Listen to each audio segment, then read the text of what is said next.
여러분 안녕하세요. 찾아가는 새벽기도 시카고 한인제일연합감리교회 조선영 목사입니다. 오늘도 변함없는 주님의 은혜와 평강이 저와 여러분의 삶의 종일 풍성하기를 기도합니다. 오늘 말씀은 예레미야 34장 12절에서 16절까지 말씀입니다. 제가 읽어드리지요. 그러므로 여호와의 말씀이 여호와께로부터 예레미야에게 임하니라. 이르시되 이스라엘 하나님 여호와께서 이와 같이 말씀하시니라. 내가 너희 선조를 애굽 땅 종의 집에서 인도하여 낼 때 그들과 언약을 맺으며 이르기를 너희 형제 히브리 사람이 내게 팔려왔거든 너희는 7년 되는 해에 그를 놓아줄 것이니라. 그가 6년 동안 너를 섬겼은즉 그를 놓아 자유롭게 할지니라 하였으나 너희 선조가 내게 순종하지 아니하며 귀를 기울이지도 아니하였느니라. 그러나 너희는 이제 돌이켜 내 눈앞에 바른 일을 행하여 각기 이웃에게 자유를 선포하되 내 이름으로 일컬음을 받는 집에서 내 앞에서 계약을 맺었거늘 너희가 돌이켜 내 이름을 더럽히고 각기 놓아 그들의 마음대로 자유롭게 하였던 노비를 끌어다가 다시 너희에게 복종시켜 너희의 노비로 삼았도다. 아멘. 하나님께서 이스라엘 백성과 시내산에서 언약을 맺으셨습니다. 너희가 내 말에 순종하면 약속의 땅에 들어갈 뿐 아니라 하나님은 그들의 하나님이 되고 그들은 하나님의 백성이 될 것이라고 하셨죠. 만일 동족 백성 중에 경제적으로 어려움에 처한 형제가 있어 노예의 신분으로 내게 팔려왔거든 6년 동안 그 빚을 갚도록 일을 하게 한 후에 7년째는 안식년이 될 때에는 모든 남은 빚을 탕감하고 자유롭게 놓아주라는 말씀이었습니다. 하지만 이스라엘 백성들은 그 말씀을 새겨 듣지 않았지요. 순종할 마음이 없었습니다. 무슨 마음으로 순종하지 않았을까요? 아마도 그 마음엔 불공정하다, unfair하다 하는 마음이 들었을 겁니다. 분명 나는 합당한 값을 치르고 일꾼을 사왔는데 그 값을 다 치를 만큼 노동력을 다 치르지도 않았는데 중간에 놓아주라는 것인가? 그것이 내게는 손해보는 일이 아닌가? 하나님은 왜 이렇게 불합리하고 공정하지 못하게 나를 손해보라고 하는 것인가 하는 생각으로 마음에 두지 않았을 겁니다. 조상들이 이렇게 불순종하자 자손들도 그 태도를 그대로 배웠죠. 그래도 자손들은 마음을 돌이켜 처음엔 하나님께서 명하신 대로 순종을 하는 듯 했습니다. 하지만 동족의 종들을 자유케 한 다음에 다시 생각해보니 아무리 생각해도 자신이 손해를 보는 것 같았죠. 그래서 그들은 다시 놓아주었던 종들을 데려다가 노예로 다시 삼았습니다. 하나님께서는 이 일이 하나님을 무시한 일이라고 하십니다. 언약을 깨뜨린 일이라고 하시죠.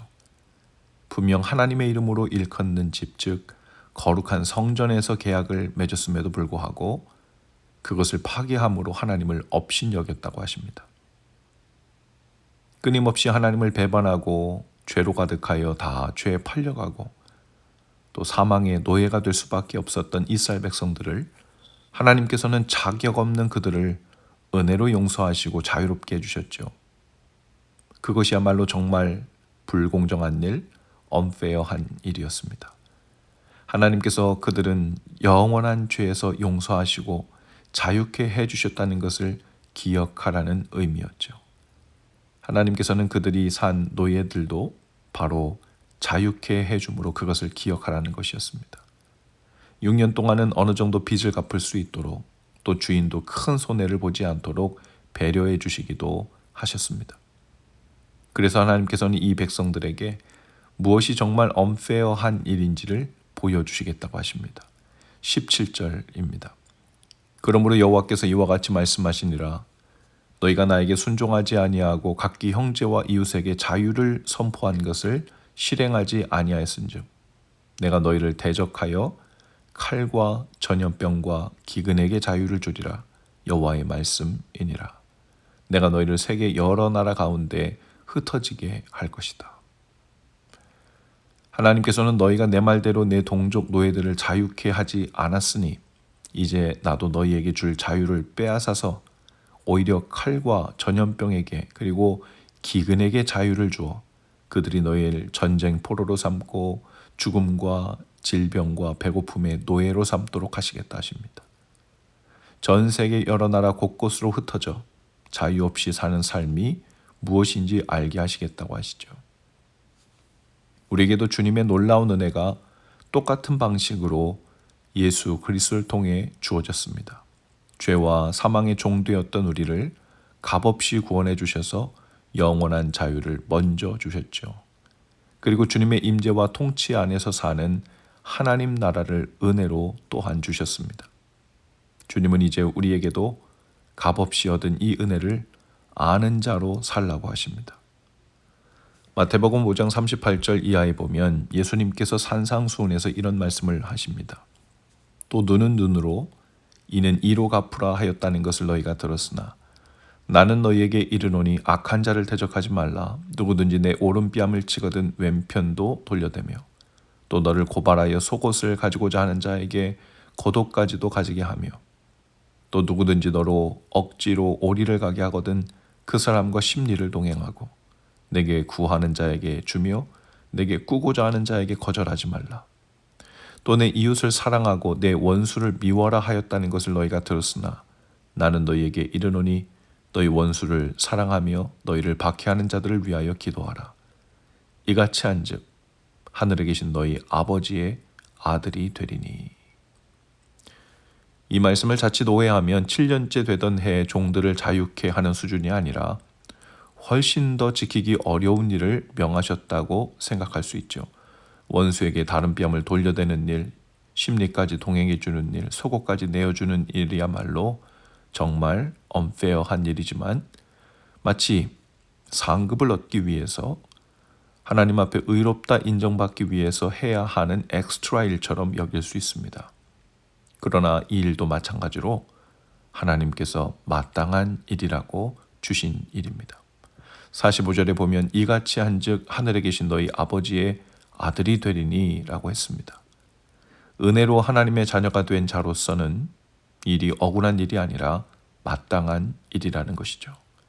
하나님께 사랑과 용납의 빚을 진 것이 얼마만큼 큰지를 아는 자는 이런 일 앞에서도 unfair하다는 생각을 하지 못할 것이라는 말입니다.